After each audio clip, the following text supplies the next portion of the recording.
So we can just, as I stated, thanks the Institute of Research and Innovation to welcome us. And just what, as I stated, just I want to remind you about what are thinking about the problem of efficiency, energy, and where you are about or thinking about Ars Industrialis. As Pierre Sarton stated to you, we consider that there is no theory, economic theory about energy. It was forgotten, and it's why also it's part of the transformation of every activity, and the economists forgot the law of the thermodynamics, the concept of entropy, and it's why it's for the public policy there is they forgot this theory forgot to integrate the cost of negative externality, of course, CO2 and other negative externality, but also the cost of the weak efficiency, and I think that Mr. Skype, you will speak a lot about that problem, the weak efficiency in each activity, for instance, the nuclear power, for instance.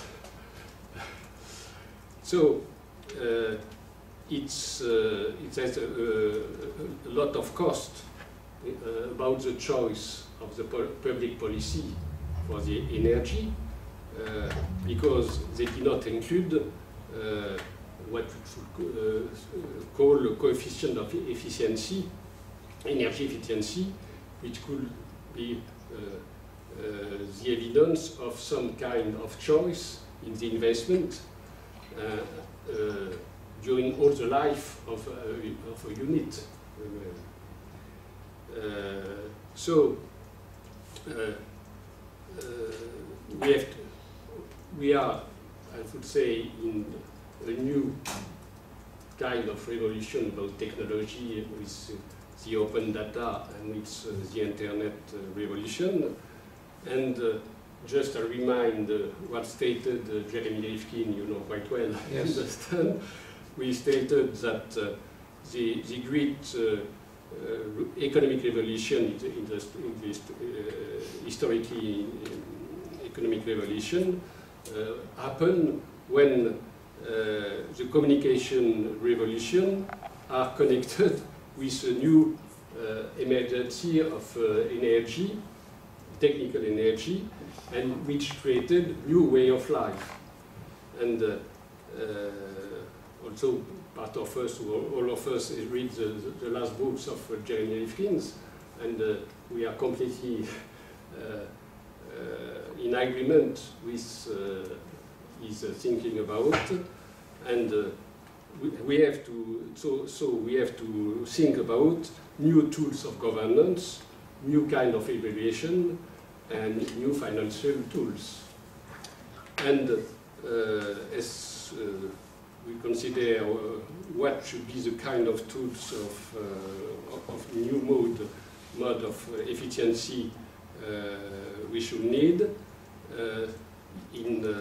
with Ars Industrialis, we speak about new public power in order to get the good choice of investments, and new kind of organization in order to get partnership between public and private capital, and new mode of financial intermediation, and new regulation, of course, to finance long-term investment, because I think we shall speak about that aspect. The infrastructure, we need a lot of amount, and we cannot get the return through the private investment as per they are regulated with the return. So we have in France a lot of proposals on that aspect, but the problem is our government and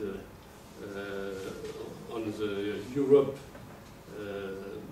we do not consider they are trying to think about this new proposal, but we shall have to get your opinion on that aspect. So, but just, sorry for the very simple summary, but just it was not to take not too much of time. I think it's a good summary. So I left you your talks. Okay. Skype. Well, thank you very much, and especially thanks to Morris, who remains one of the more amazing networkers I've come across in my career. He and I have had a lively exchange of ideas and people that we've met over the years. But that said, I think your summary is exactly spot on. I am an economist, but I also agree that economic theory has missed a number of critical elements. And some of the new research that I've been doing over the last several years, particularly with my colleague, I don't know if you know the name, Robert Ayres, A-Y-R-E-S, American economist. Actually, he's a physicist. His first degree is in physics, but he's an economist. Now emeritus Professor INSEAD, so he is now living in Paris. And in fact, I'm delighted that INSEAD's throwing a event April 10th. I might invite folks here too to hear what is going on, a day-long celebration of his life's work. And I'm coming back on April to talk at that for Bob. Bob is best known as the godfather of industrial ecology. What I mean by that is most economists, very simple, simplified, so forgive me, but most economists say take some labor, take some capital, and make sure the right prices are in the market, and you have a recipe for an economy. And what Bob would say over his many years, he just turned 80, would say that that's a very limited view. And you mentioned thermodynamics and externalities, and he would agree. And it goes like this. He says, yes, capital, yes, labor, but labor and capital can be constrained or can be enabled by how effectively we employ resources, and especially energy. So, for example, if we have an inefficient use of energy, and we'll talk about this in a minute, as you might imagine, that creates a whole array of costs that impose what we might call defensive expenditures on the economy. We have income, but we have to then spend money to correct some of the externalities, whether environmental, whether health, or whether discrimination, what have you. And those defensive expenditures take away from more productivity, which limits the ability of the economy to be resilient and or robust.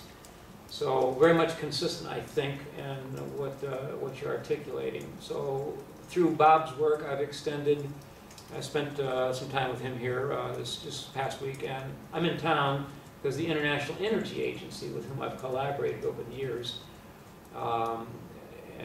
has begun an inquiry into how to capture the full multiple benefits of energy efficiency, and that's why I was here to talk on this last Friday at the IEA. Happy to share those thoughts with you if of interest. But what Bob and our work has done is say that we've been measuring energy and economic performance in the wrong way. Simply, we typically have the idea that we want to reduce what we call the energy intensity of the economy, the number of megajoules per euro, for example. Over a period of time, we want to decrease the number of megajoules per euro. That's typically the way we measure the economy. But that's limited by several means. One is, for example, in the United States, when we're talking about economic activity, we're talking in the physics sense of work. We're taking matter and converting it into goods and services, or we're taking goods and services and transporting them to where they may be needed. That's work in that sense. What we are trying to do in the usual sense, I think the inappropriate sense, is to measure how to reduce units of energy per level of work. And we ignore a lot of energy. So, for example, all of us in this room would be inert lumps of matter if we did not have energy giving us life.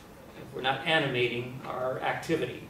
And similarly, this building would be a lump of concrete and steel if it were not for energy that went into the creation of it and the operating of it. If there were not ongoing operations, it would begin over time to fall apart.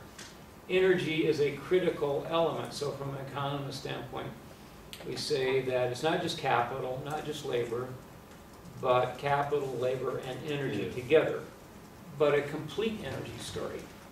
And that means, for example, energy from the early days of muscle power. In 1900, the U.S. economy probably got more than half of its energy from draft animals. In other words, horses or oxen or mules, you know, as they might grind wheat or something like that, or carry or transport things, or plow the fields. But we never recorded the amount of energy those animals expended on our behalf to create work. We only recorded what I call the formal energy, the energy for which we have receipts. We pay our bills, say for coal or what have you, and we add that up and we count that energy. But we never counted all the energy in the early days of the animals or of our own muscle work at that time. Obviously, muscle work is a lot less important today. It's in the low single digits of total energy contribution. But the point is, it gave us an incomplete picture all the way back to 1900. What Bob's done is develop time series data from 1900, which I've extended now to 2010, about to 2012. So we have a very long trajectory of data. And it shows this finally for the U.S. It shows, and I suspect France, Bob has done work also for the United Kingdom, for Austria, and for Japan. He just had a graduate student in Portugal pick up some of the other EU countries, including France, so I'll have to look at that data. But it says this in the US. Of all the energy that we throw at the economic problem, all the gallons of petrol, all the kilowatt hours of electricity, all the cubic meters of natural gas that we throw at the economic problem, we waste about 86% of it. And that huge amount of waste creates a huge cost burden that, as I said, limits our ability to be more productive. So what we've finally done, this is what I talked to the IEA about, is found that the inability to convert energy into useful work has actively and noticeably constrained the productivity of our economy. When we talk about productivity, we normally talk about, say, an industry that has a great labor productivity. But when we talk about the average population, we might think of it as the per capita ability to generate new work, new activity. And it's that productivity that has been constrained. So in 1900, the U.S. economy was maybe using about 2.5% of all the energy converted into useful work. Not very good picture. So much of it was wasted. And the good news is it grew at about 1.5% a year. But as I'm sure you know if you've studied economics, 1.5% times a very, very small starting point, even over 110 years, doesn't get us very far. So it got us from 2.5% to about 14%. So we're still not very good. And we can track that over time, and we can show that the productivity of the economy has diminished. In 1950 to 1980, the productivity of the U.S. economy grew about 2.25%.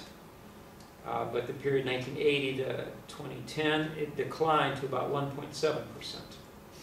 And we've been able to track that back to the failure to be more efficient in how we use energy, in particular other resources. And what I'm now worried about, as a society, it looks like that productivity may decline even further, from 1.7 to 1.3 or 1.4%.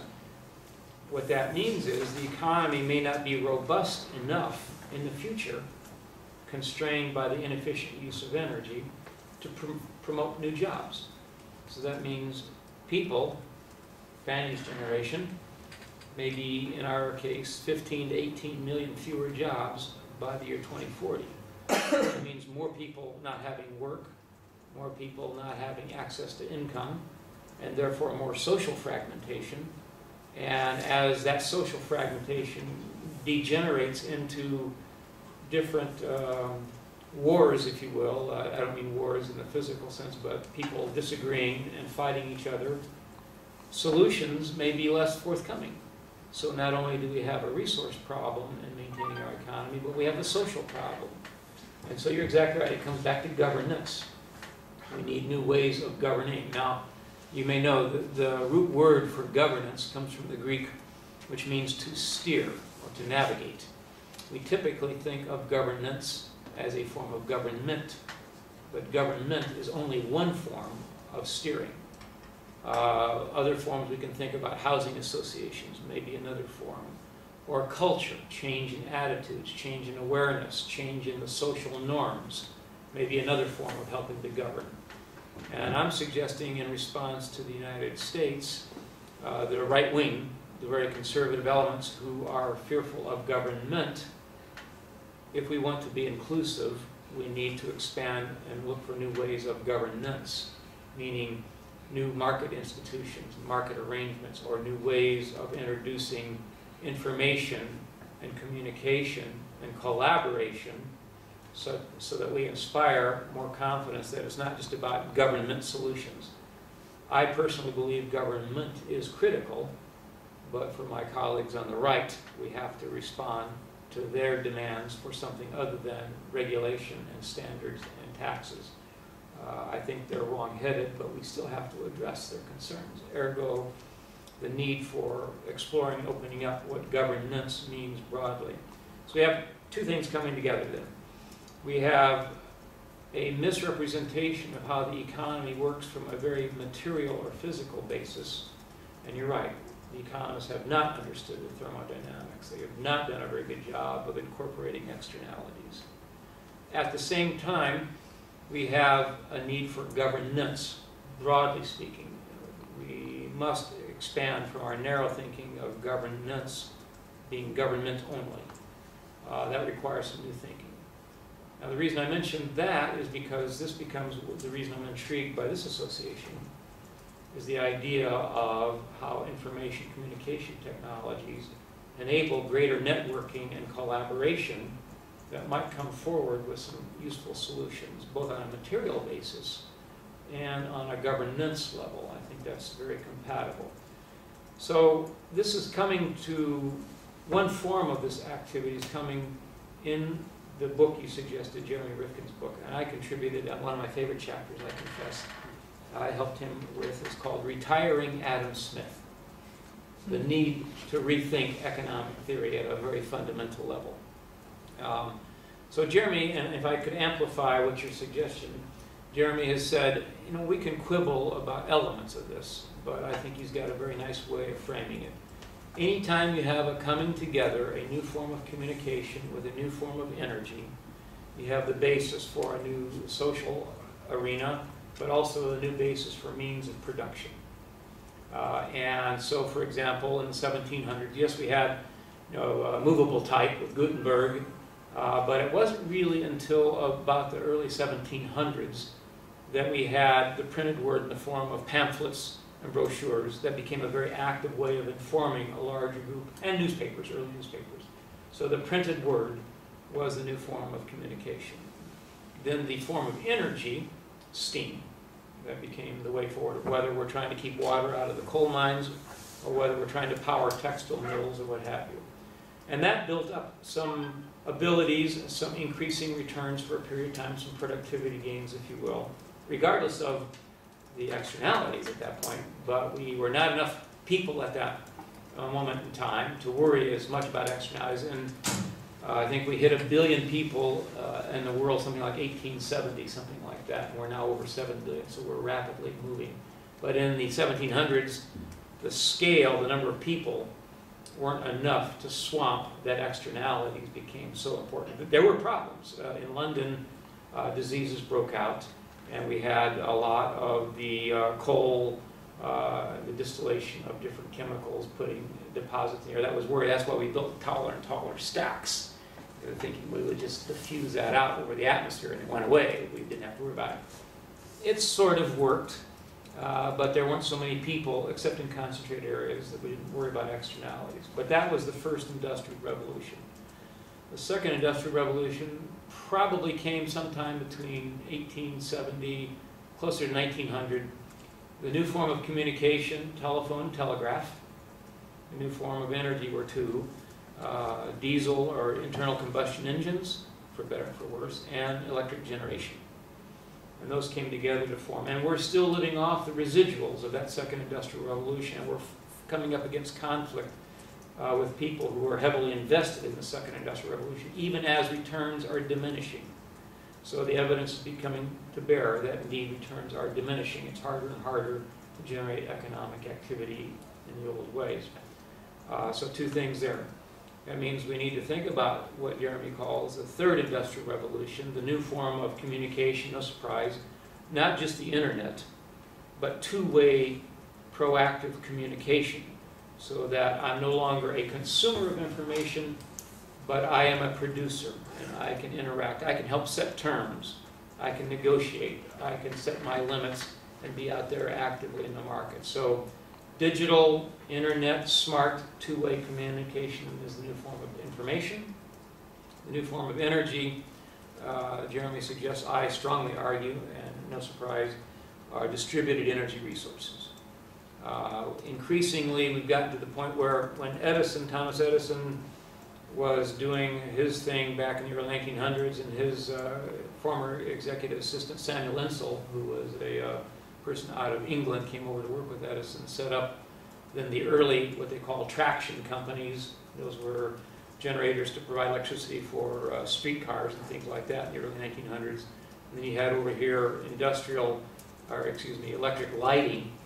So you had the traction companies providing electricity in the daytime, and you had the lighting companies producing electricity at night, but they were two separate systems, wholly inefficient, and it made sense to merge, given what we had in the way of know-how and the ability to crank electricity. So we gained some economies of scale and merger, and we had then this merger of what we now, you've heard of companies like Consolidated Edison, or Commonwealth Edison. Consolidated Edison is in the upper northeast of the United States, New York area especially. Commonwealth Edison is in the Chicago area. What that meant was, Sam Insull, really actually kind of an interesting guy, I had to admire the way he went about some of the work, took all these individual little companies, these traction companies, these lighting companies, or these special operating for industry, and merged them into Commonwealth Edison. All these little 138 companies became what we now know as Commonwealth Edison, the large utility, or Consolidated Edison.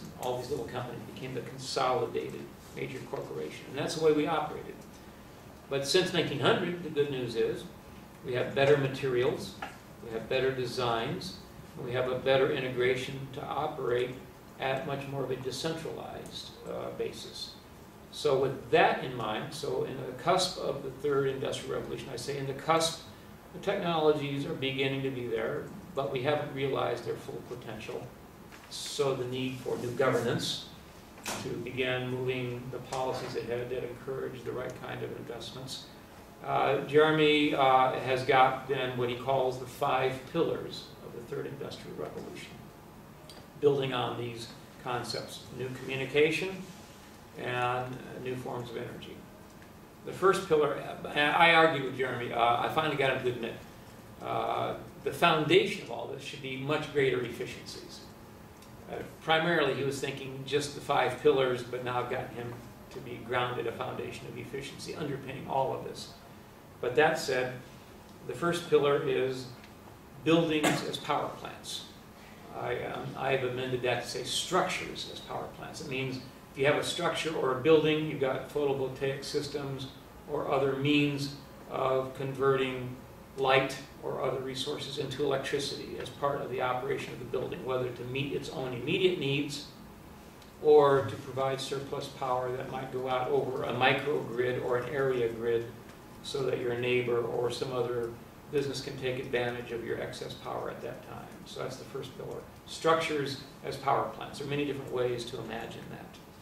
The second pillar, building on that, is no surprise, renewable energy resources over the long term. We just finished a study in the U.S. I was happy to be the lead author on that, called Long-Term Energy Efficiency Potential, what the evidence suggests. And we determined for the U.S., just by way of comparison, that by the year 2050, we have the technologies, we have the wherewithal to reduce our nation's energy use by a total of 50% by 2050. If we choose that path, if we encourage the right governance, we encourage the right financial mechanisms, the right returns. 50%. That would be the equivalent, as I've calculated, just to give you an idea of scale, something like 250 billion barrels of oil equivalent. We took all those energy savings and thought about it as a barrel of oil. 250 billion barrels of oil, untapped, likely untapped unless we change the direction that we go in. So very large scale. The reason I raise that point is that if we reduce the demands through greater efficiencies by 50%, renewables have a much smaller job they have to perform. Therefore, they can do much more of the 100% delivery of the balance of energy that we need, renewables in all of its various forms. So renewables are the second pillar. The third pillar is, if we think about it, the studies suggest that if we move much beyond 12, 15, maybe 18% renewables in terms of electricity, we need storage. So the third pillar becomes storage. Today, things like compressed air, pumped water, capacitors, batteries, ultimately out into hydrogen at some point in the future. And we've got an active membership in Jeremy's so-called roundtable that people are pursuing hydrogen. I know the European Union has committed a substantial budget to promoting hydrogen as a storage and as an energy carrier resource. So that's the third pillar. The fourth pillar is smart grid. In order for all these dispersed technologies, these dispersed structures that are now providing power, and all these renewable activities to be out there dispersed and deployed, and in order for storage to smartly occur and deliver when it needs, we need better communication across the way. So the fourth pillar is a smart grid. The last pillar is smart transportation. The ability to deliver goods and services in a timely way, in the optimal way, the least distance, so you map out your transportation needs in a very smart way. I think we could add in other things. So for example, I think energy, the three big problems in my mind, not just energy, but energy, water, and waste. And all of these things have to come together to allow us to move ahead. So information technologies is going to be so pivotal, so underpinning our ability to do any of this, that we need to move forward in a parallel fashion. We cannot just build a lot of renewables. We cannot just build buildings with power plants in them. We cannot just have information. They've all got to integrate and be compatible, and they've got to kind of move in ways that we build up together. We can't just do one thing at a time. And that means we have to think about stages of rebuilding the environment. We have many infrastructures that are obsolete, many infrastructures not designed to become power plants, many buildings, many structures that are not designed to facilitate the flow of information. So much of what we may have to do is, over time, think about how we slowly rebuild, replace our existing infrastructure, whether roads and bridges, whether buildings, whether industrial facilities, whether communication lines, whether water treatment facilities, what have you. So this is coming to roost, and you may have heard, and I'll describe this a little bit, an opportunity to test this idea. And Jeremy and I, together with Accenture, the consulting firm, are working now in agreement with Nord-Pas-de-Calais, that region. They are very excited about this idea, and they've asked us to develop what they call a master plan on how they may, over the next several decades. The immediate period is looking at the year 2020, over the longer time horizon, eventually out to 2050.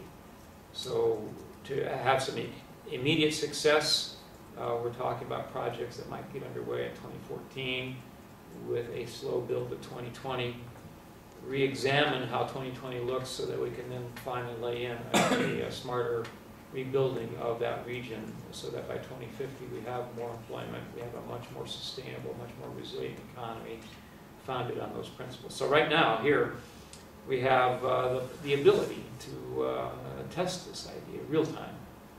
I just met with the team, Fanny and I met with Accenture and with some of the Chamber of Commerce and with regional people in the government there to lay that foundation. We're having an executive session, a deep dive of 2.5, 3 days. We're not talking about expanding to 4 days, it's that important. In mid-May, with my being on the hook to deliver with Accenture a report to the regional government in September to see how that goes, with a fairly significant unveiling in early October. And I was pleased, I was told today, just to show you how excited people are by these ideas, that the regional, what was it, the regional government?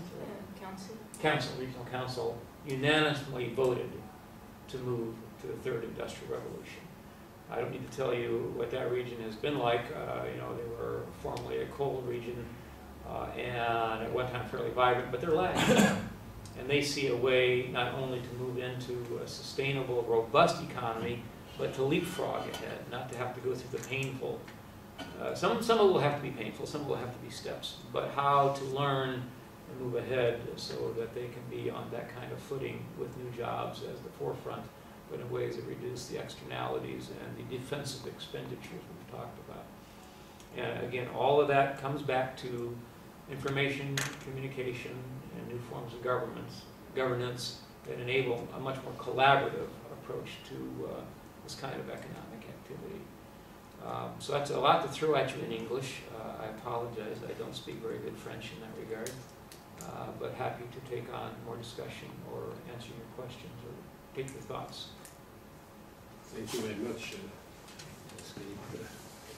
Of course, I think first we shall have to raise some queries about what you say, but I don't know which. Frank, do you want to take? Not yet. Well, who want to speak? I could say that about my next answer. Not yet.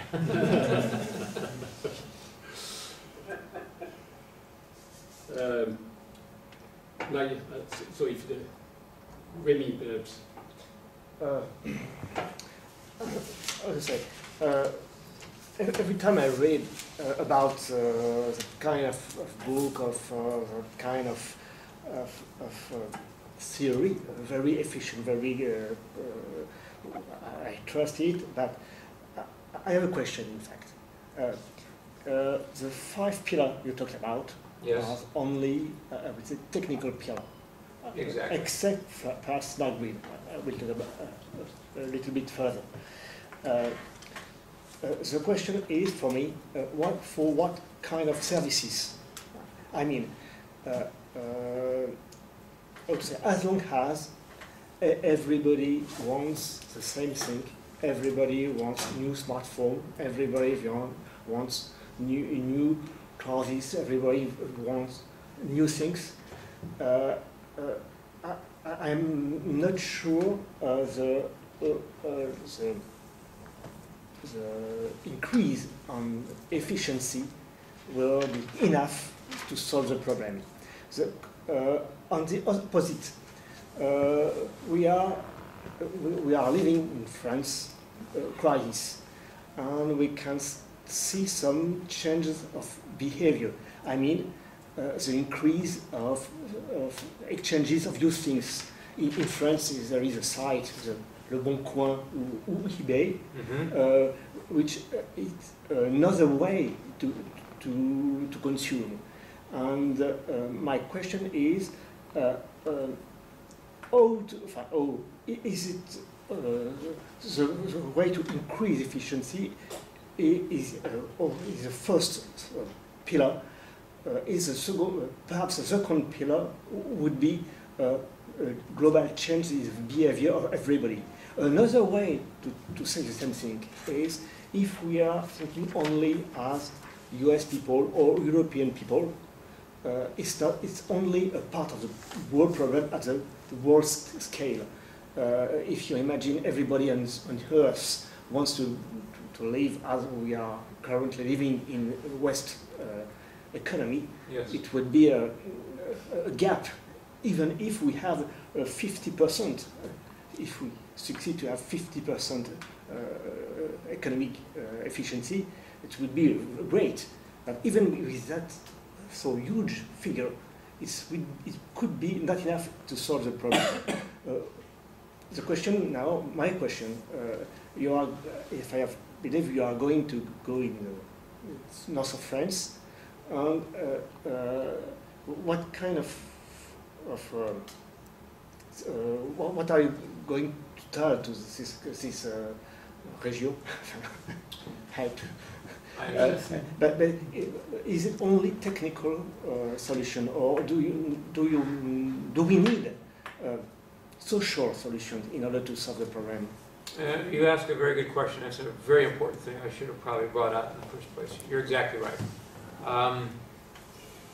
First of all, I'll tell you that my title with ACEEE, the American Council for an Energy Efficient Economy, was Director of Economic and Social Analysis. Precisely because in fact, my colleague, who herself is a sociologist, often called me a closet sociologist.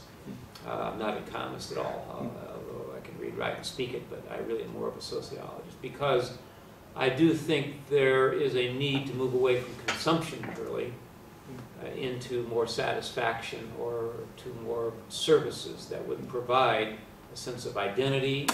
People who provide services have a sense of self-worth, and then they have some assuredness that they have a livelihood or ability to provide for their family or their neighborhoods or their communities. So there is clearly a need at some point to move towards more of the social perspective. And in that regard, the 5 pillars alone may fall short if we don't integrate that larger community perspective. And so it is a way of providing some level of desired services or some level of well-being that is unique to a region or to a household, to an individual. And Morris and I were talking last night. You may know the name Ivan Illich. I don't know if he's a sort of a social critic, Austrian Jesuit priest who did a lot of work. He wrote books like The Medical Nemesis, Tools for Conviviality, or the medical or deschooling society. He felt we needed to rethink a lot of our social elements. He wrote a very good book that first introduced me to him called Energy and Equity. He said 2 things in that book. So sorry, Morris, I'm going to repeat some of this. No, please, it's important. Yeah. But this gets to your question. His comment, the thesis of that book, very short book, very easy read, even in English, very easy read. No equations. He said, anytime you move beyond the bicycle as a technology, you must necessarily introduce inequities. Inequities in the form of greater capital that makes it less possible for people to themselves have ownership of or participate in, and in the form of technical expertise that fewer people are going to be able to have knowledge of and be able to make smart decisions about. It's not that we want to reduce all of the world to bicycles, but that we need to emphasize or understand so we can put into place the means to ensure that if there's a concentration of capital because of a very expensive machine or an increase of technical complication, that we have ways of helping people with that. So, and that's one sense. But the more critical sense, the need for what I call social metrics in new ways.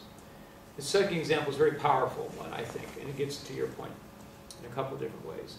He said that, and I'm using U.S. measures here because that's what he referred to, and I'm updating a little bit as we're talking, but a person in a car may go from point A to point B in 10 minutes. And a person on a bicycle may take 30 minutes. We might think immediately that the person in the car is better off. They can get there sooner. And he says, but wait a minute, let's think about that. A person in a car may drive, on average, 10,000 miles per year. By the time you add up all the hours to pay for the car, By the time you add up all the hours driving the car, all the hours looking for parking spaces, all the hours repairing and maintaining the car, all the hours going to court over the car, we might even say all the hours, maybe Morris, you can speak to this, haggling with your family, who gets the car. He said all these hours may come to something like 1,500 to 2,000 hours a year. That means your social rate of speed, as I call it, maybe 6 or 7 miles an hour. So you're spending so much time to maintain a form of capital to ease your convenience, but you're really having to spend more time to sustain it than you can really bring back to your own enjoyment. So maybe new ways of thinking about the social costs, broadly speaking, not just the externalities as we normally think of it, but the ways it enables or limits, so that we might imagine with a different arrangement of living, I don't need as much income. And because I have closer access to amenities, I don't need as much income. I may have more available to me in my area, and I may find, I used to be a musician years ago, and I could find more people more easily when I was in a community than I can traveling worldwide, you know, or carrying an instrument on my back kind of thing. But maybe I can hook up with other interests where I find more satisfaction. So some of these can be addressed in ways that reduce the need for consumption, but we have more interaction and more services that can go a long way to reduce the physical demand for material goods. But that has to be an important element. But I think that with internet evolution, it helped a lot because the space-time is not the same that when we have not the internet revolution. That's right. Although that's a two-edged sword, I think that's right. But there have been some studies done of people who claim to have lots of friends on the internet, and how many of them actually come through to meet you in person or to do things for you. So there is a need, a balance of having a good community where you do have a good, we are social creatures, whether we like it or not. We need to hang out with each other. And looking at this gentleman here is not as satisfying to me as looking at you right here, right? Or being able to shake your hand or give you a hug or whatever it might be, right? You should agree. Can you spell the name of the Australian scribe you mentioned? Ivan Illich. Oh, Ivan Illich, I-V-A-N. Yes. I-L-L-I-C-H. I-L-L-I-C-H. Yes. Ivan Illich? Oh, of course. Sorry. Ah, yes, accents matter. No, sorry. So I had the pleasure of working with him for a while, a long while. He unfortunately died about 10 years ago. But a very thoughtful and thought-provoking. For example, he said, this is before credit cards became fairly prominent. I think I was in Berlin with him in 1981. And he said, why couldn't we have a system where everybody has a card, and that if you are driving a car, you're allowed to drive a car, but if somebody flags you down, you have to pick them up. And they have a card where they swipe that card, he didn't use the word swipe, I forget, inserted the card, so that your bank account was debited to cover that person's carrying you from one point to another. So I thought that was, you know, 1981, that was pretty good for the kind of thinking that's going on today. But we need, so the secret to the car, and for people to do more bicycling, more walking, is a rearrangement of the physical environment and the access to social interconnections that make it worthwhile, and that you can see more immediately how your life can be enhanced at lesser cost and with lesser demand for physical goods or need for travel. But it's very, very interesting. The question is it compatible with the way society is working right now? I mean, globally, companies want to sell more and more roughly. Yes. And what you are telling right now could be seen as exactly the opposite of the general trends of the company. It's very, if we could arrive to such a state, it would be wonderful. Except we have to fight against the the social behavior Yes. coming from a century-long evolution. Right. And we have like a very huge boat. I don't say Titanic, but I think the Titanic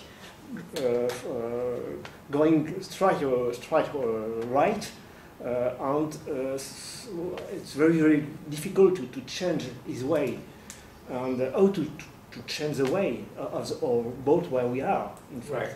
So a good question, and I would answer that in two ways. And it absolutely needs to be explored more thoroughly than we can do this evening. Absolutely. But the first way I would say is part of my research. I've just returned from a year of sabbatical and dwelling on this question of how to reframe the economic argument so that it is on a more solid footing with the physical reality. And I am saying, without question, that our economy will become weaker and weaker and weaker unless we change the way we do business, unless we change not only the technologies, but the social arrangements by which we choose to live. That means, as I said, and how to get the message across, I'm still struggling with that. But I can say with confidence, we are growing weaker. We will have the ability to provide fewer and fewer jobs. That will create social stresses so that what we call our social fabric will unravel and create even further problems, right? So that's the first answer to the question. We are in a conundrum where we absolutely have a weaker economy and a huge climate problem. I am one of those who believe, you've probably heard of a group called 350.org, to get the concentrations of emissions down to 350 parts per million. We're now at about 394, something like that. Pre-industrial was 280. And we're on the way to, I think, Nick Stern, Sir Nicholas Stern, who did, I don't know if you're familiar with the Stern report was done from the UK, trying to keep us down to 2 degrees centigrade above 1900 levels. And he's now saying we're on a path to go to 4 degrees, and we're already seeing weather changes. I'm one of those people who say we got to get not below 350, but below 300. So climate is a huge disruptive factor.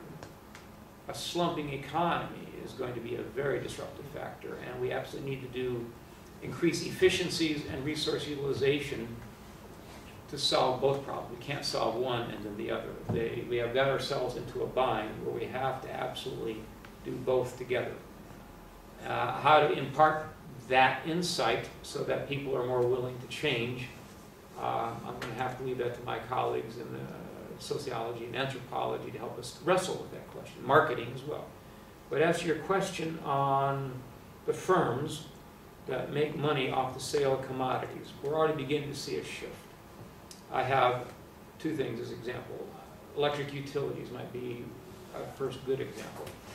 They generate returns or revenues off the sale of commodities we call kilowatt hours. But increasingly, and I'm working with some now to try and explore ways of generating revenues off of services instead of kilowatt hours. So they have to rethink their business model.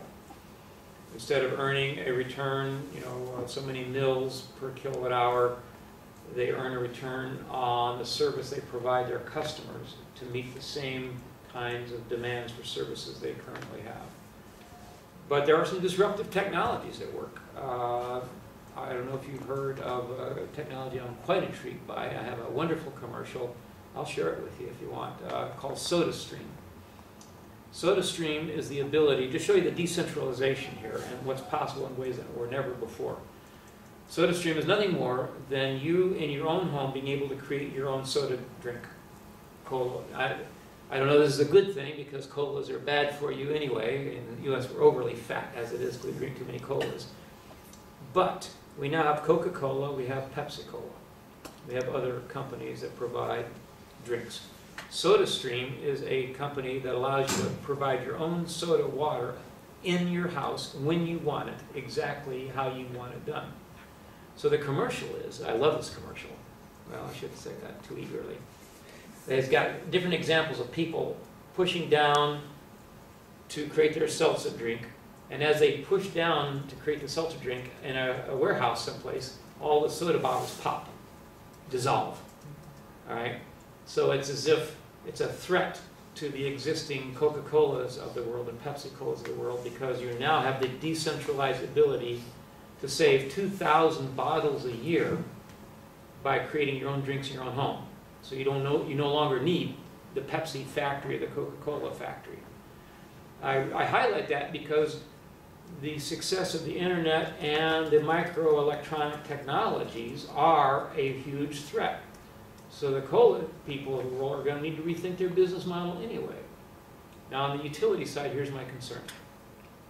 If we have, and there are now what we call feedback technologies, where you can put in your homes devices that alert you. A little bit to, here's a comment you and I were talking earlier for large businesses, but for homeowners, feedback technologies that tell you real time what you're paying for electricity and give you hints at ways you can cut your lights or maybe push your dryer of your wash off to later in the evening to another time where your rates are cheaper, and gives you real-time information. And my colleague Karen Earhart and I did a study in 2010. We did 60 review of programs like that. We figured out that residential consumers can save on the average of 4 to 12% of their electricity use around the world, not just the US, but in Europe and Japan and Australia.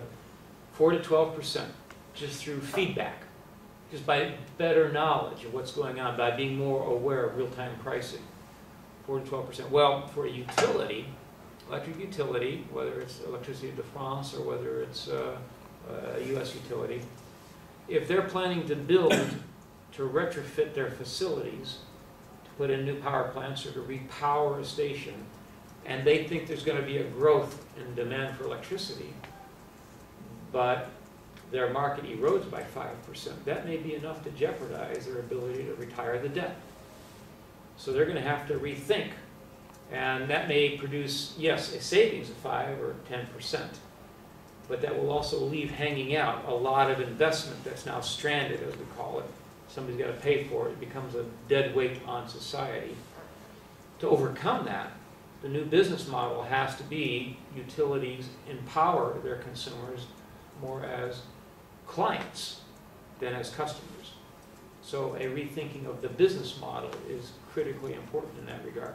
And we're beginning to see this. I asked companies like Accenture today, I said, I can imagine you're not being as enthusiastic about this report you're going to write with Rifkin and me, because it may be seen too far out ahead of your normal clientele. And if you're branded as too much of a thought leader, you may lose revenues.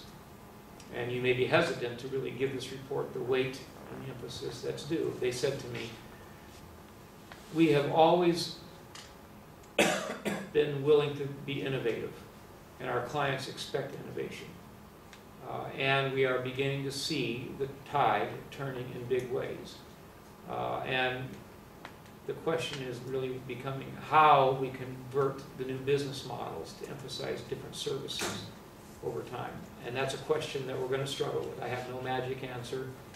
I know in the utility arena that we're providing, I've got a book chapter coming out on how new business models might look for utilities. But that it gets implemented, it depends on the demand of consumers. But we're seeing any more consumers getting up in the air.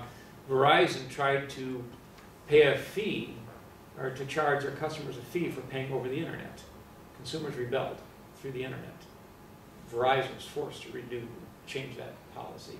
Netflix was going to separate their delivery of services into compact disc mailed to your home or online demand and charge difference. Consumers rebelled. Netflix was forced to change its business model. So we're seeing banks, we're seeing others being brought to bear by more information and a greater resilience and willingness of consumers to challenge. So some of the answer lies in that. Some of the answer lies in some pioneers who are willing to innovate a bit more. My colleague Claude Langray today is with a construction firm. I can't say the name. What was the name? Do you know? Rabot Dutilleux? All right, Rabot Dutilleux. All right. Said to me, he remembers when some years ago they decided that construction practices were enormously wasteful.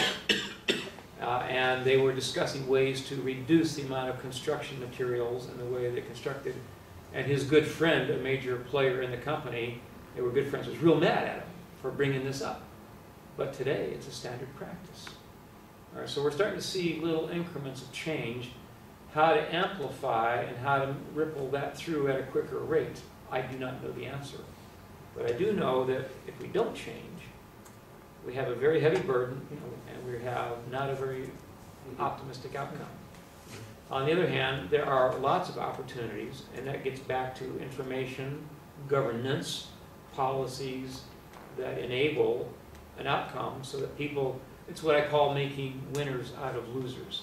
We have to absolutely figure out ways to make winners out of losers in order to accomplish this transition. But don't you consider that because of the urgency of the climate and so on, there were a lot of increase about the cost of the energy during the last decade, but the government and the behavior of everyone will not change so long there will not much more increase of the cost of the energy. Yes. So we have a problem of what economists call missing markets. That is to say, there is a market, a price to be charged for electricity and electricity to be turned, but there is not necessarily a market for emissions or a market for externalities. And that's one of the reasons economists try to wrestle with the idea of things like cap and trade. If you cap the amount of emissions and then you assign allowances to people, then you're able to create a market that can give a signal and that can enter the decision or influence the decision of whether you're going to go this route or that route. So there may be other markets. Fanny was telling me some research that she did on the difference between white roofs and green roofs. You want to say anything about that? Throw you on the spot here. Yes, I can. Definitely. And the reason because this is an example that epitomizes the narrow choices or the broader choices that may be available. So you can speak in French. the question of studying white roofs and green roofs is just basically these two technologies are ways to increase energy efficiency in buildings, but they have comparable benefits in terms of gaining energy efficiency for buildings, but they have other benefits, especially the green roofs are made of small plants or other vegetation on the roof. So they have benefits for the air. They may have some benefits for retention of stormwater or other environmental benefits or health benefits. So if you look at the issue just from the standpoint of a building owner, a white roof might be less expensive than a green roof. So he might choose to go along and choose to implement a white roof on his building to have a better return on investment. But if we look at the benefits of the whole society, there might be some environmental and health benefit to having, for example, green roofs. And so counting those benefits in the total bottom line of the investment might become cost effective if we count not only the benefit for the building owner, but also for the society to implement the green roof. So it's a very quick comparison of two technologies, but the main point of this comparison is to say, depending on the scope of what you're looking at and the scope of the benefits you're looking at, you may choose one solution or the other based on this analysis. So how to expand the decision framework that allows the whole benefits of the green roof to come in play to inform that result. That's part of the social governance issue that we have to come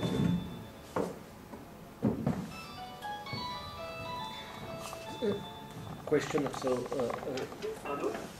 if the green roof, okay, you demonstrated it was a good technology, okay. Why? How to improve the quantity of green? Maintenant parce que ça enchaînait avec ce qu'elle a dit en fait. Ah, sorry. Bon, Okay. parce que Rémi répondra à sa question après, oui. Vas-y. On t'écoute. Sorry. I want to ask my question on global French. It is possible? I want to ask my question on global collapse in French. Is it possible? Yes. Rifkin parle de la facture anthropique. Ça a été un peu évoqué tout de suite dans la question précédente. La question que je voudrais me poser, c'est est-ce qu'on ne pourrait pas envisager des gains néganthropiques et plus exactement un mode général de calcul de ces gains néganthropiques.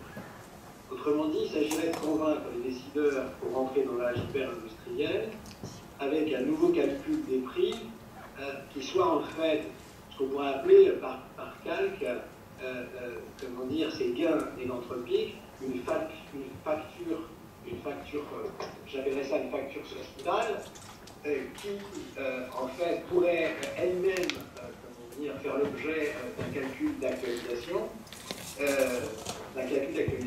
c'est-à-dire en fait d'intégrer les externalités positives par exemple. Voilà, ça c'est ma question. Et alors cette question, elle est liée à Attends, il faudrait peut-être... Franck, à la fin de l'ouvrage qui s'appelle en français Énergie et équité, qui est cet ouvrage-là, Jean-Pierre Dupuis pose la question évidemment de la facture, c'est-à-dire en fait de la recherche, ce qu'il appelle en fait la recherche du temps gagné. En fait, c'est un pastiche de Proust, plutôt d'aller à la recherche du temps perdu, c'est la recherche du temps gagné. Et il essaie, je crois, de construire, mais avec les moyens de l'époque, c'est cette facture générale qui serait celle, en fait, des gains néganthropiques. Et qu'est-ce que vous pensez de la possibilité de l'établissement de cette comptabilité qui permettrait évidemment d'être un argument fort pour réaliser le programme des 5 piliers,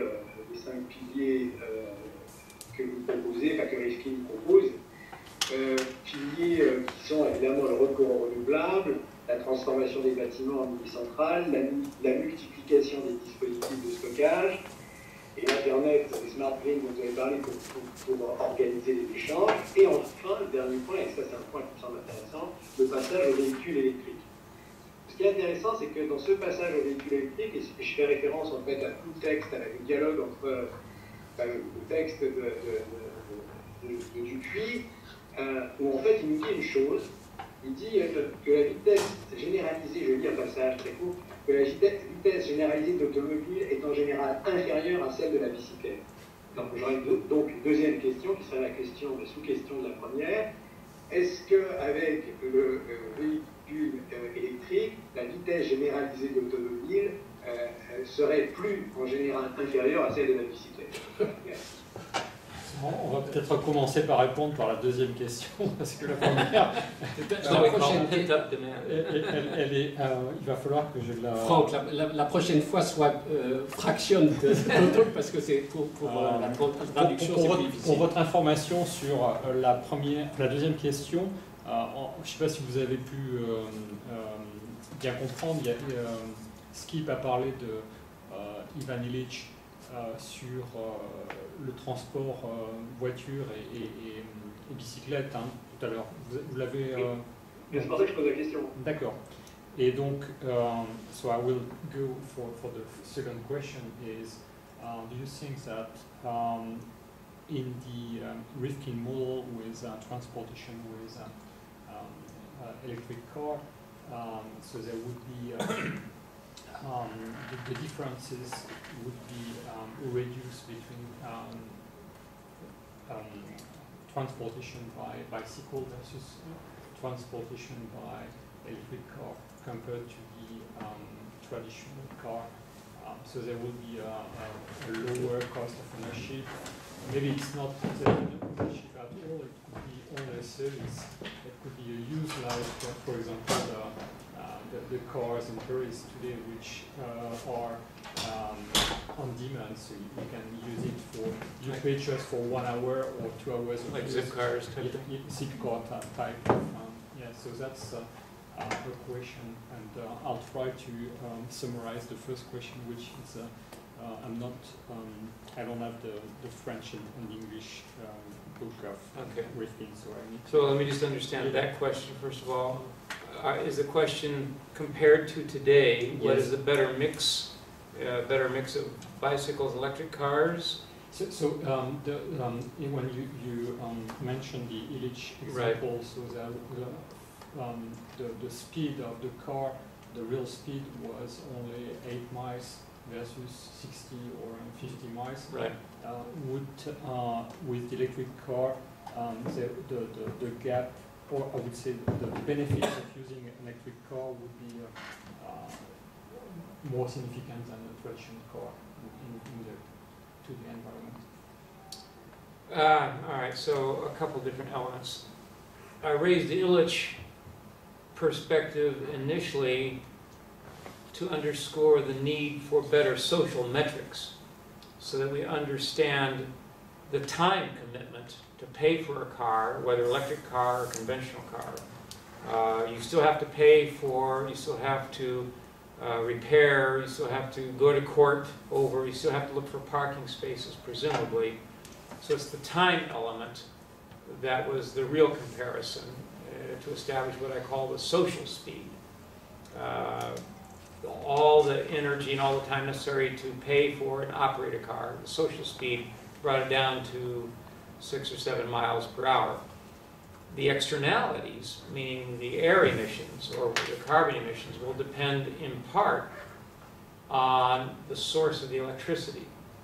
So if we imagine electricity coming from maybe fuel cells early and or photovoltaics or other electric generators, and that becomes the source of the all-electric car, I could see some profound improvements with air quality and climate. But that doesn't necessarily answer the question about the time to pay for and to operate and to look for parking spaces about the car. That said, I can imagine, depending on what Padre establishes as their sense of what they imagine the future to be, much more conveniences located more centrally and easily, so you maybe don't need a car quite as much, or as you're suggesting, much like Paris has with the bicycles now, the zip car type thing, and the smaller cars will allow you to get around more quickly and more easily, and maybe you don't have to pay for the car. I've done a calculation in my life where I think it's cheaper for me soon to rent a car when I need one, and maybe occasionally pay for a taxi, than to own a car and to pay for it and to buy all that gasoline necessary to get me where I want to go.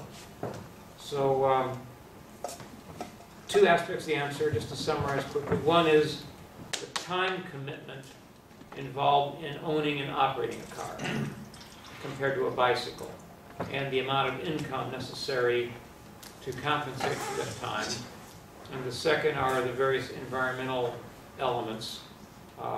And the environmental elements can clearly be improved by relying greater renewable electricity than coal or nuclear generation as the source of electricity for the electric car. Outside of that, I don't have a magical answer, but those are the two framing of the issue. And there's an additional one, which is shifting to ownership to service. Yes. Then you change significantly the model. That's right. And in fact, I see one of the means of governance as an increased emphasis on leasing and renting and using on a paid basis when you actually need a car or other things. A good example, I don't know if there is the comparable equivalent in France, but in the US there is a firm called Interface Carpet, where instead of a commercial enterprise buying their carpet maintaining it and replacing as needed, you lease the carpet from Interface, the company, and at the end of 3 years, it's taken out and replaced, and they emphasize the quality of the carpet so that you reduce the amount of off-gassing, so you don't have sick building syndrome so much. You reduce the amount of non-renewable materials in that carpeting, and you make it so easy to replace that you as a consumer don't have to make all these decisions, but that you're leasing the service called a carpet. Similar zip cars like that, or I don't know what in Paris it would be the equivalent, but if you have smaller cars and shorter distances, you have other means of getting things to your home. In the US there is things like Peapod groceries, where I can call up my grocer, and I do this actually. I have them deliver groceries to my house. It's more efficient for them to send me what I need, as they send out a truck to make multiple deliveries, than for individuals to go out and make multiple trips. So I don't know what the optimal arrangement is, but moving to a service-based economy or to a leasing arrangement seems to be a new form of governance that we might emphasize to help put those options better into play. And the first question is a little bit more complex to translate from French to English, but if I try to summarize, is how to capture all the benefits brought by the new model suggested by Rifkin through way to, I don't know if you can help me on this, did you actualization, so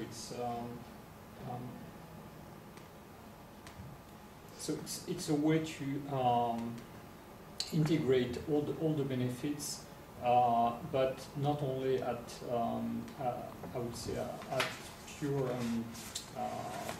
financial level, but at societal level. So to We're going to the idea of the missing markets, or the things that you can't integrate and generate returns on? Or maybe you have a better way to... I did not really understand. Je peux la repréciser peut-être. L'idée, en fait, c'est assez simple. Hein. Je vais faire en français parce qu'en anglais, ce serait assez difficile pour moi, mais l'idée, c'est l'idée de repartir du concept de facture anthropique de l'âge industriel et essayer, par effet de symétrie, de voir quel pourrait être le concept de facture néganthropique de l'âge post-industriel. Ce qui permettrait évidemment de faire rentrer un calcul de gains d'avantages-bénéfices, pour faire court, qui en fait permettrait d'abord d'être un argument fort pour décider, pour décider et contre les freins qui peuvent apparaître au développement évidemment de cette énergie décentralisée. Et puis, deuxième point, c'est qu'on aurait la possibilité d'actualiser en fait un calcul de prix autour en fait de cette facture néganthropique, qui serait en fait, on ferait une facture des avantages, ce qui pour l'instant en fait est relativement intéressant, parce qu'à chaque fois qu'on dit facture, on a tendance à voir quelque chose qui est une sortie, alors que là en fait on aurait une facture qui serait en fait un gain, ce qu'on pourrait appeler un gain néganthropique, par opposition en fait, pas par opposition, mais par complément en fait à la notion de facture anthropique que défend Rifkin. Et quelle serait la facture? En quels termes vous exprimez la facture de l'âge industriel? C'est du dollar ou de l'euro, ou c'est du CO2? Justement, le problème c'est l'unité de compte de la facture. C'est-à-dire qu'en fait, c'est la conversion de la facture. Donc ça veut dire que déjà, probablement, votre question supposerait qu'on précise, et c'est pas ma question, hein, on précise la notion de facture anthropique de l'âge industriel, qui est un concept en fait qui est visiblement dans l'ouvrage de la troisième révolution industrielle de Rifkin. Et ma question en fait, c'est partant de cette facture entre guillemets qui est évidemment difficile comment dire, à établir, parce qu'il faut des unités de compte. Évidemment, vous avez raison, votre question elle est pertinente.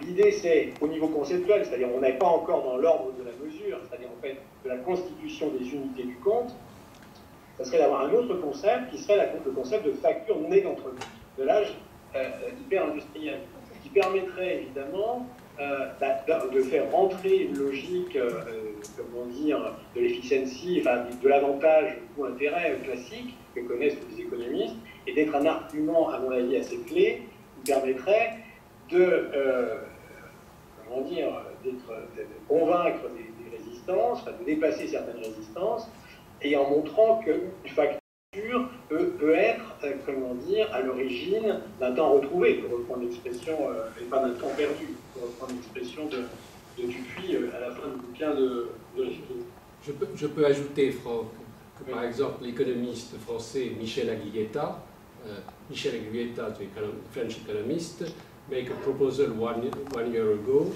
to, when there is a calculation of a cost of investment, to make an evaluation, what we call a new carbon active, in order to think what should be the evaluation of the decreasal of CO2, for instance, which should happen, which is a new investment, and it should be part of this evaluation, and through that way to be an incentive to create a new kind of active. I understand. Do you want me to try? So my understanding of your question is that during the industrial age, there has been some different costs to society, not only financial costs, but environmental costs and social costs. And moving forward to the post-industrial age, we may have some, not costs, but maybe benefits, social benefits, to recapitalize our lost resources. Yes. And so the question is, how can we count or make a price out of this, and how to count all these elements? I think more than that is how this can be used as an element to convince people who are not already who are questioning the benefits of moving to this new phase, new industrial age. So some people are doubtful or about the benefit, about why we need, and so having a way to evaluate those benefits in a wide term, so that would be an element of to convince them. Yes. Thank you for that very nice question.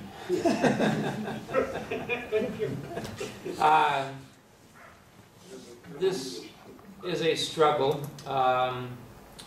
Economists have long held that if you get the price right, the world will automatically do the right thing, but we all know, in fact, I recall English economist Joan Robinson said in a book she wrote in the late 40s, and no American economist has read it, I think, because it had the word Marx in it. The name of the book was An Essay on Marxian Economics. But she said in the middle of that book, economics has not solved its first problem, namely, what determines the price of a commodity. And I think that remains true since the mid-1940s to today. So there are many costs that are not reflected in any given price. We will never, in fact, be able to do so. It almost becomes an impossibility theorem to imagine what the correct price for every single good in the economy ought to be. Therefore, it seems appropriate to do a smarter job of including the social, environmental costs and benefits into a proxy of some sort. The electric utility industry has been doing this somewhat by being told to dispatch electricity generation according to reflection of externalities. They may not charge that, but it may affect the order. So for example, if an electricity generator uses coal and renewables and natural gas and oil and nuclear, and they are generating electricity at a peak time where the signal's going up that you are approaching unhealthy danger, they will make a decision on which to dispatch units by having an implied price per kilowatt hour of the health and environmental damages by emitting with coal. So that will affect their system dispatch. It will not limit their ability, but it will inform. So the regulators have said, in those peak times, when you approach environmental health problems, you have to consider that you're creating a damage of 1.5 cents per kilowatt hour, 1.5 whatever it may be per kilowatt hour, in addition to the other costs that you'd have to pay, and that you should redispatch your units accordingly. So there is precedent for including externalities in the pricing mechanism. But that still leaves, at a larger scale, a problem. So a lot of economists are wrestling with the idea of not income taxes, but I think most European countries use a value-added tax of some sort. And there is more of a need to use that value-added tax as a signal to consumers and producers for the impact of that decision to buy a particular service or buy a particular commodity. But that would require some means to determine what is the environmental impact. So that means that there would have to be a new decision-making unit to provide that information, so that whenever you buy $1 or €1 worth of, say, groceries, you're also contributing to climate problems. So you may pay $1.20 or €1.20 if you buy meat, but only 80 if you buy vegetables, or whatever the appropriate price may be. So that's one possibility. Another possibility is to think about incentives, much like the bonus-malus system, that in making decisions of major investments that you can build, but if you build to this performance, you're charged a fee. If you build to this performance, you get a rebate. And that may have to change over time dynamically as the differences begin to narrow that information, that price signal. But remember also, so not a perfect answer, but remember price matters, but it's not all that matters. So things like social norms and things like other policies can substitute to some extent for prices, to the extent that you have a governing body willing to explore. For example, if I have a very informed, a very motivated population who is concerned about health or environmental or climate change, those problems, you may need to increase the price only 20%, versus people who are less informed or less willing may have to increase the price by 80% to get the same response. So information, norms, what I see my neighbors doing, how I know the larger society or my friends are performing may affect my decision to buy or not to buy things as well. So there's a combination of mechanisms. None of them are perfect, but then neither are we as humans. And I might say that sometimes it matters more to begin doing something with the willingness to adjust as you learn. Maybe in the case of climate, it's enough of an imperative. In the case of a weaker economy and fewer jobs, it's enough of an imperative to do something that moves things along, and then make adjustments, and to have people understand that adjustments are not just bureaucracy, but a necessary way to learn how governance might improve and actively be involved in evaluating the progress and the response that is undertaken. Second best solution in economic parlance may be entirely the better way to go than worrying about the first best solution that you'll never agree to. So, those, not a perfect answer, it's a very good question. Je peux dire en fait que la réponse qui vient de m'être faite m'appelle à un complément de ma question et je vous remercie de votre réponse.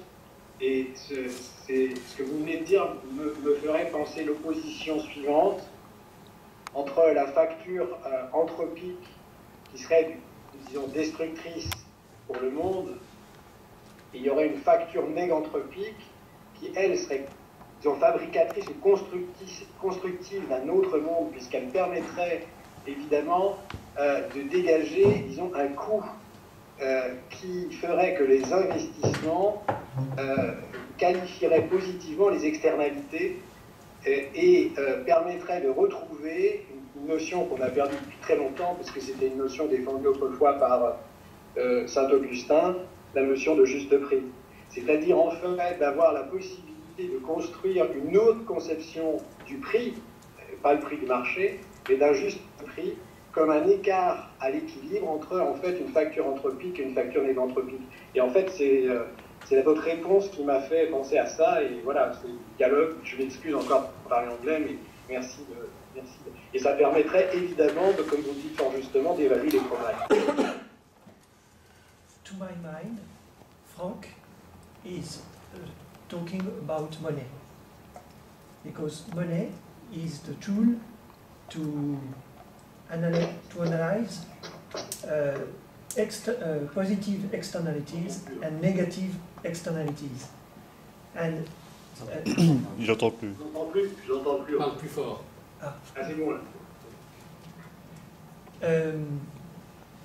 Franck, est-ce que c'est possible de dire? Tu peux parler plus fort, c'est bien quand tu parles fort. Est-ce que c'est possible de dire que tu poses le problème de la monnaie? Ah bah, je te vois arriver. Je pose la question du juste prix. Enfin, c'est différent, mais c'est autre chose. Mais vas-y sur la monnaie. What I want to say is that if you see the money without the price, you can analysis and integrate the problem of externalities. Of course. Positive externalities as well as negative externalities. And we can say that negative externalities are entropy and positive externalities are negentropy. And en posant le problème sous l'angle de la monnaie, en posant le problème de l'énergie sous l'angle de la monnaie, we have another point of view and another scope of the measure of the price and the measure of the fair price of energy and the fair price of the different way of expressing a need in front of the problem of energy and the problem of economizing energy and the problem of energy transition. So you say you have What do you think of that? Well, you say you have another point of view, but I don't know what that point of view is. Because you started in French. Vous avez commencé en français, donc poser le point de vue de la monnaie, donc si on pose Si on examine par exemple le fonctionnement des marchés de l'énergie, des marchés financiers de l'énergie actuels, on voit qu'il y a un conflit entre une appréciation objective de la rareté de l'énergie et les décisions que les acteurs économiques prennent par rapport à leurs propres projets déterminés par la société, par la culture, par la politique. Et donc il y a un problème très clair sur les marchés de l'énergie entre un prix moyen qui doit satisfaire un équilibre entre l'offre et la demande et des objectifs de vie politiques, sociaux et culturels qui sont différents suivant les pays, suivant les zones économiques, suivant les zones géographiques. Exemple, les choix de mode de vie entre les États-Unis et l'Europe en matière de consommation d'énergie sont extrêmement différents. En Europe, on est beaucoup plus économe de l'essence qu'on dépense pour se déplacer. Et on a des villes beaucoup plus ramassées. Les choix des États-Unis sont différents. Et pourtant, nous consommons la même énergie. Donc, est-ce que la monnaie et est-ce que l'organisation des marchés avec des monnaies différentes, des monnaies locales, des monnaies internationales, n'est pas un moyen de trouver un équilibre général entre les objectifs et les contraintes en matière d'énergie?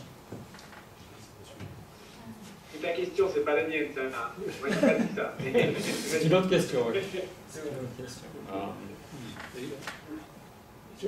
Peut-être. Several questions together. Yes, there are at least. With the constraint of time, I think it should be difficult. Can explain to skip. There's one question, we may work that together. Yes. There's one question which is how to relate price itself and the money, so dollars or euros, and a price might be different from a currency. Is that? I'm not sure how a price can be different from a currency. I think it's more. I mean, there was first question, or the first point was more a comment about the answers you provided to the first question. And the comment was about this question about Saint-Augustin, the meaning or the concept of fair price. To be honest, I would need to read a little bit to understand what does it mean, what the fair price is. I'm sorry, I'm not familiar with the concept. But this question of the question of fair price, considering on one hand the negative externalities in the old model and the positive externalities in the new model, he was kind of saying that your answer opened a new thinking or a new approach with this concept of fair price. So I think it was just in my mind to explain that it's bringing the debate at another level, thanks to your explanation. Well, I want to be clear, to an economist, a fair price is a price that you recover your expenses plus a fair profit. Not a super profit, but a fair profit. That's called a fair price. But if we're talking about a fair price in the sense of ability to pay, that's a different level. So I'm trying to figure out whether your idea of fair price means a reasonable recovery of legitimate costs with a reasonable profit, or low-income people may not be able to pay, or disadvantaged businesses may not be able to pay for a new technology, for example, because it's too expensive, and therefore they may not benefit, say, classical medical doctors in the country may not be able to afford a new X-ray machine, even though a fair price would be 100,000 euros or whatever it may be. But they can't afford it, and yet it's part of their ability to move forward with a practice. So they have to form a practice or a syndicate or work together to be able to afford that and then share that. So I'm not sure quite what the question is. And my understanding is that it should be a third understanding about the fair price. It should include the the internal, the negative, The positive and and negative. positive external cost D'accord, d'accord. or reward. Or reward. Right. So that's the whole idea behind the bonus malus Yeah. approach. Yeah. And Fanny did a very nice paper on the French energy sobriety test, transition, I guess it was.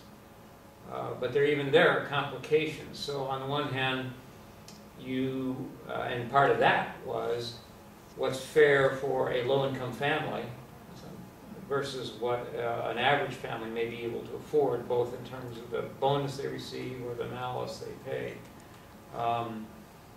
That gets complications too, and I don't have an answer for how to work that way through sensibly. But in the spirit of Occam's razor, it's got to be as simple as possible, or as necessary, but no simpler. And I haven't figured out what that means, but important issues. And I think you're absolutely right to bring up the idea of positive externalities, because that is a critical element as well. But some countries have implemented carbon tax. Yes. And the problem is the European people should be able to, European government should be able to build up a Yes. significant tax carbon, and it should be part of this this implementation of fair price That's right. for the investment, for the investment. That's right. Well, and if what I understand your question to be, that becomes necessary an international agreement so that no trading or company or no party or no country is disadvantaged, but everybody faces a similar circumstance. The two things that I think are important are certainty. Certainty means that you know that things are going to change. And today, what we call a price for, say, carbon dioxide, today it will be 2 euros, tomorrow it will be 4 euros, 10 euros, and we know for certain that it's going to go up. So we need, in economic terms, we need a clear and persistent signal. And that signal needs to reflect the reality, which in the case of climate means an increasing signal, very clear, and that you can count on it, and that you know it will be there. So today's decision will be made knowing that tomorrow there will be an extra increase in the cost of carbon emissions. So that matters as much. And as I said before, I think it's almost more important that we begin with the admission that we do not know the actual answer or the actual outcome today, but that we collectively determine to evaluate and figure out a way to respond and improve. So that's the best I can answer, I think. Hard question, but very good question. So can I pay you 5 euros not to ask any more questions?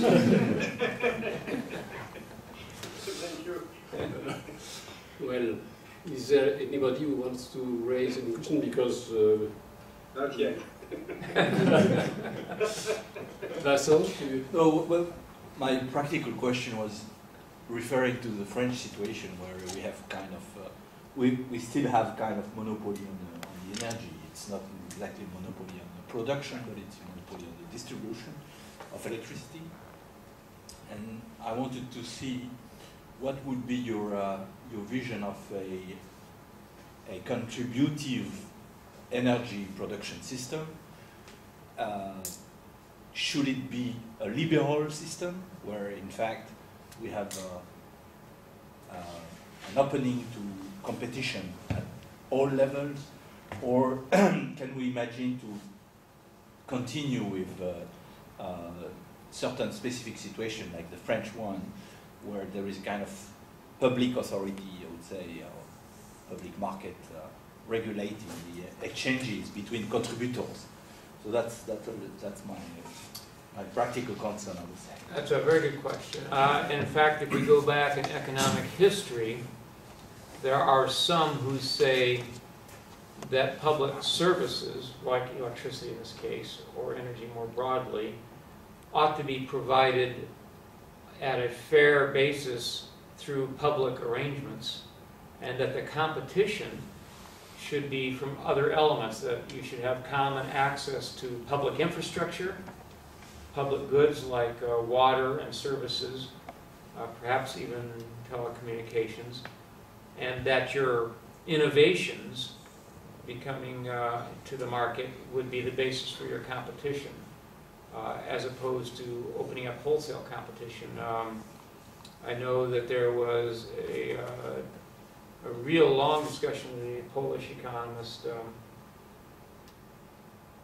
I've forgotten his name, I'll have to remember that, but he determined that in the 1930s, if I remember, or something like that, maybe even the early 40s, that a system of public governance of necessary services could produce a more optimal outcome than competition of some of those services, because of things like gaming the system, or of individuals cornering a market, or like Exxon, your question, Pierre, of Exxon, where they figured out a way to manipulate the market to produce the most expensive generator coming online at that time, so that all generators got the same price as the most expensive generator.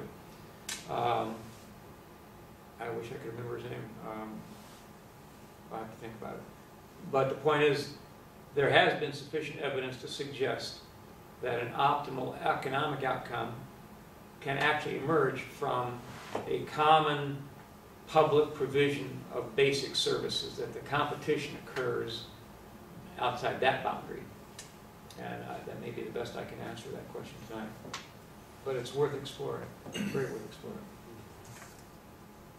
But in France, there's 2 points. There's a kind of monopoly, but monopoly, centralized monopoly and decentralized monopolies, in the sense that each town has its, I would say, has the right to distribute energy, but for historical reasons, after World War II, EDF took the full responsibility to deal with energy. So there's the fact that you move to decentralized model bring different thinking, and which bring also question about what are the decisions, or what type of use people want to have in a particular city compared to another city. So which brings maybe different arrangements. I don't know. Can be quite innovative too. If we let also decision about infrastructure, the mix of energy you want at local level, at the city level. So if you don't know and I don't know, what are we doing here talking? We try to figure out a solution. Of course. But there are some examples of decision taken by local in Britain. We have the statement on the last station. In Grenoble, and in other parts of Europe. In France, in Grenoble, they have their own régie, and they are making decisions about smart grids and so on. So they are starting to it's maybe a unique, one of the unique cases in France, where they have enough power to make decisions on their energy distribution and generation. Is it unique to Grenoble, or you mentioned that each city has the capacity? I think theoretically, in the cities have their own. They are responsible for distribution of energy, but it's delegated to EDF. That's my understanding. I have to do more. That's yeah. Okay, so perhaps we could say that thank you very much for everyone for This has been most engaging. I appreciate the time. Escape and everybody who came. I just forgot to say that Bernard Stiegler was very disappointed to not be able to be here through Skype, but that he was in England in the train by this time, because he spent 3 days in Spain and was not able to change his disappointment, but I am quite sure that he will have a look. Please do give him my regards. And I hope that we shall maintain some, perhaps raise some question through Boris. Yes.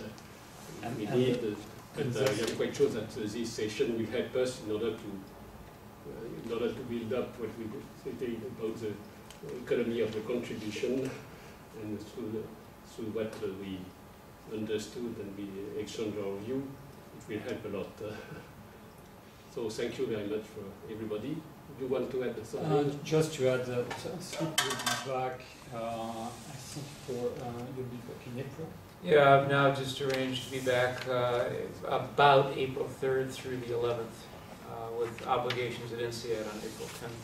And so there's an event at INSEAD on the 10th, so with Bob Ayers. Bob Ayers, right. And so what could we share the invitation? As soon as they lock in the details, I will be happy to share that, yes. Because that could be also another good event to generate thinking. It should be possible, yes. Yes, actually. 10 of April. Le 10 avril, oui. Le 10 avril, oui. Sur l'écologie industrielle.